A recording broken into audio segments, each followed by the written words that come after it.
Every year around this time, there's so many folks who start thinking about growing a fruit or vegetable garden for the first time. And whether they do, whether they don't, it always comes down to the same thing, whether they think it's going to be worth it or not. You know, for a lot of folks, gardening just don't make any sense. I mean, why in the world would you go through all the trouble to raise a garden when you can just so easily go to the grocery store or market?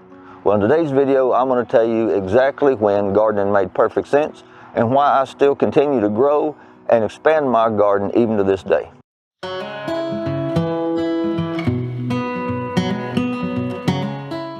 Hello backyard vegetable gardeners, welcome to the Backyard Vegetable Gardening channel, where we learn to grow our own food and share the joy of living the gardener's lifestyle.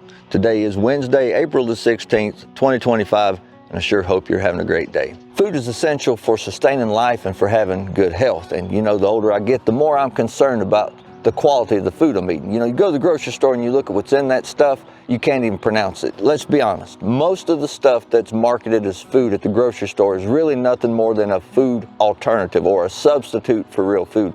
The average American diet is almost completely comprised of ultra-processed food and these food products and very little whole foods. And speaking of the grocery store, there's no denying that the cost of food is risen considerably. And it's not just the cost of food, it's what's being sold. There's fewer and fewer healthy options available at the store. And if you grow your food at home, then you know that it tastes a lot better, but the nutritional content is also a great deal higher. You know, the minute you harvest produce from the plant, it begins losing a lot of its nutrition. So the longer that it's spent in storage and in transport, the more those nutrients have been depleted. So it's obvious that there's a lot of benefits to growing food ourselves. The problem is it still don't make sense to a lot of people. But you might be one of those people who's thinking about growing a garden for the first time, or you might be someone like myself who's been growing a garden for a good little bit and had a bad year and thinking about quitting. We raised our first garden in 2020. You know, in 2018 and 2019, we kind of experienced a lot of stuff we never thought we was going to experience. And the truth is, I'd been thinking about growing a garden for several years before that, but I just never thought it was important enough. And now we all know what happened in 2018 and 2019, but let me go ahead and start by telling you, my life changed very little during those years. I worked for myself. My office is right there. My house is right there. I was considered what's called an essential worker. I'm an IT contractor, so I was never prohibited from working. I had all the infrastructure to work from home if that's what I needed to do, because I'd been doing it for years and years and years. And all my children are homeschooled, at least they were. There's only one left now. All the others are grown out on their own. And I live in an area of the country where our local government was pro-Constitution. They really did do everything they can do that our liberties weren't infringed. I could still go to church and worship. So life was pretty good, and I thank God for that. In fact, God did so much for me in my life since the day that I got saved. He brought me to a place where all of the stuff going on in the world affected my life personally very little.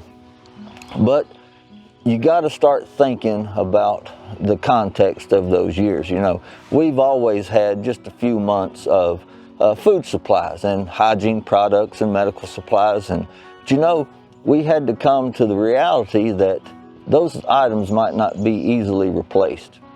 So that really concerned me. When you're raising your kids, you try to train them and to give them everything that they can to be successful in life. You know, I thought we did good. We taught them about God and about the Savior and about sin, and we taught them how to work and how to be nice to people, and we gave them an education. We tried to keep them healthy. And you know, the goal is to watch them grow up and to watch them build a life and just kind of take joy in all that stuff. But what good is it if they can't get food? If they don't have food, if they got to stand in a bread line? That was something that really didn't settle all too well with me. I'd failed them. I'd never taught them how to grow food. And to be honest, I didn't really know how to grow food. Nobody ever taught me. We had a horticulture class in junior high, and that was fun. I enjoyed it, but growing a garden wasn't important to me. Growing my own food wasn't important to me. I was taught to be dependent upon the supply chains and the systems we got in place. And you know, in 2020, I had to come to a reality that even though that we had all that stuff put away, it wasn't going to be easily replaced. And that was the first year we grew a garden. 2020, I raked out a 20 by 20 plot, fenced it in. We all had these little 4x4 boxes and started watching some YouTube videos, talking to some old timers. But I bought a book. It was Mel Bartholomew's Square Foot Garden. And man alive, we actually had a successful garden that year, every one of us. In fact, it was so successful that even the one who liked cucumbers the most was sick of eating cucumbers. I'm going to tell you, you only need a few cucumber plants, folks. But that really was a good thing. I think because we did so good that year, that growing a garden the next year was just easy. So what we did the next year was I scratched out another little 30 by 20 plot, and we started growing a few rows of corn. Did good. We grew cowpeas for the first time. Those did good. 2022, we scratched out a 30 by 40 spot, and we started growing lots of beans and a little bit more corn, and expanded to grow some potatoes. And man alive, that was a great year. In fact, that was a wonderful year. We canned so much. Harvested about 150 ears of corn. The potatoes didn't do good. I tried to grow some from the grocery store. That didn't work out in our favor. Haven't made that mistake ever again. Not saying you can't do that, but you just can't go to the grocery store, buy a cheap sack of taters and throw them in the ground. You know, they got that sprout inhibiting agent on it. You got to at least give them time to where they start sprouting. But anyway, so 2023, that was the best year we ever had in the garden. Man alive, I had pepper plants about 5 feet tall. It was great. We was harvesting peppers plumb through December. It was amazing. Never ever have we, well, I can just tell you that was the best year we ever had. And then last year, 2024, boy, that was terrible. We thought we had everything going on. And unfortunately, even though we live in the city with major thoroughfares right close by, there was this little family of deers, and boy, they came through and they wreaked havoc. They ate every one of the tomatoes almost. We got a few because we grow indeterminate, but boy, they did a job. They ate all my celery. They even about ruined one of my grandbaby's alpine strawberry boxes, and that was the last straw. It really got to me, and that's why you see all this stuff here. So this year we've got to not only put a roof on a building and get 3 trees cut down and redo the water supply to our residents and hopefully run it out to my office at the same time. We got to put up a 6-foot tall fence around the garden, and it's not a big deal. It's just another expense. You know, this stuff isn't cheap. I think this stuff right here is $200 a roll. These are about $8 a piece, and you know, then you had to buy the gates and all the hardware for that stuff. So it wasn't something I was looking forward to. But you know, I got to thinking about all of that and made me want to make this video.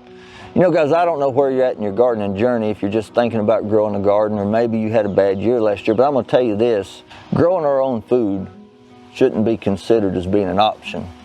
It ought to be considered an imperative. Now, I know the way things have progressed. It's not the 1800s anymore.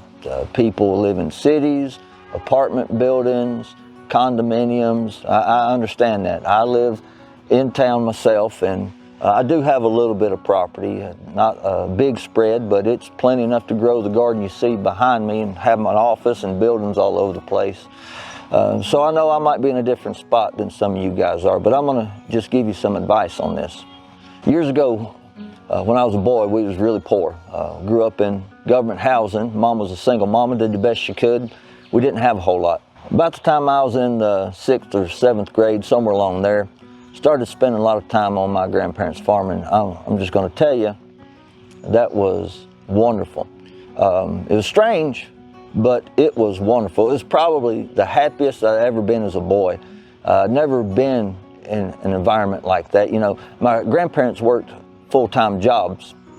By the time I came around, they didn't farm anymore. They still had the farm, but they quit growing tobacco. But they still had a very large garden, probably as large as mine, if not larger. And it never made no sense to me.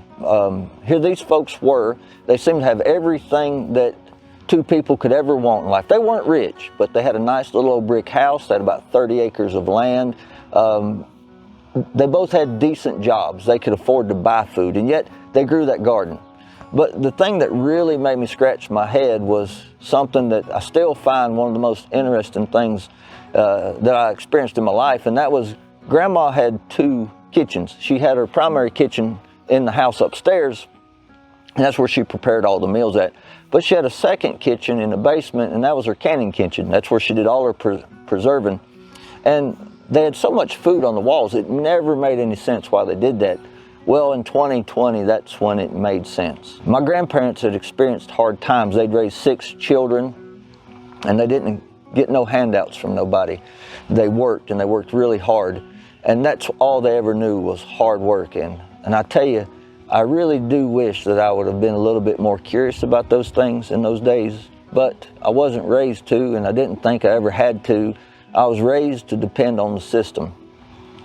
And I don't know where you're at in your life right now, where you live, what you're going through, whether you want to start a garden or maybe you're just frustrated with the garden. But what I'm trying to tell you is gardening makes sense for a whole lot of reasons, but until it makes sense to you, you'll never grow a garden. You'll never take it serious. And there's nothing wrong with that. Maybe you just want to grow a few plants and be happy. That's fine. But for me, I've got a goal. I'd really like to grow as much of our own produce as I can.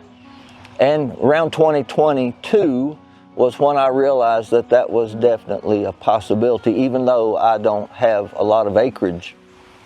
And I hope to encourage you. If you're wanting to start a garden this year, go ahead and start a garden. If you're new to gardening, check out this Beginner Gardeners playlist. It'll help you. Folks, I certainly thank you for watching. Until I see you again, I hope you're having a great day.